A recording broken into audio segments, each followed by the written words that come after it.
2019 அளவுக்கு 24 உங்களுக்கு எளிதா இருக்கா? அப்போ நீங்க ஆட்சி பொறுப்பு இல்லை. அப்புறம் இன்னைக்கு 3 பேர் உங்களுக்கு எதிராக விமர்சனங்களை முன்வைக்க இருக்கிறாங்க.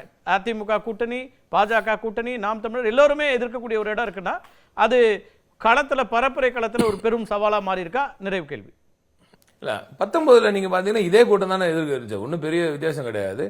இப்போ 24ல 19ல நாங்க ஆளுங்கட்சியா இல்ல, ஆளுங்கட்சியா இருந்து பல திட்டங்களை கொண்டு வந்து சேர்க்கிற அந்த நிலையில இல்லை. இப்போ 24 21க்கு பிறகு இவ்வளவு திட்டங்களை கொண்டு வந்து சேர்த்து மகளிர் உரிமை தொகை என்ற பிரம்மாண்ட திட்டம், புதுமை பெண் என்ற பிரம்மாண்டமான திட்டம், நான் முதல்வன் என்ற அருமையான ஒரு திட்டம், விடியல் பயணம் என்று மாதம் மாதம் 1000 சேமிக்கும் அந்த விடியல் பயண திட்டம், இப்படி பல திட்டங்களை கொண்டு சேர்த்ததுனால திராவிட முன்னேற்ற கழகத்தின் தலைவர் இன்றைய முதலமைச்சர் திரு மு.க. ஸ்டாலின் அவர்கள் ஒரு விஷயத்தை சொன்னார்னா அதை தவறாம நிச்சயமாக கொண்டு வந்து மக்களிடம் கொண்டு வந்து சேர்ப்பார் என்ற அந்த ஒட்டுமொத்த நம்பிக்கை இன்று முழுமையாக தமிழக மக்களிடம், குறிப்பாக தாய்மார்கிட்ட வந்திருக்கு.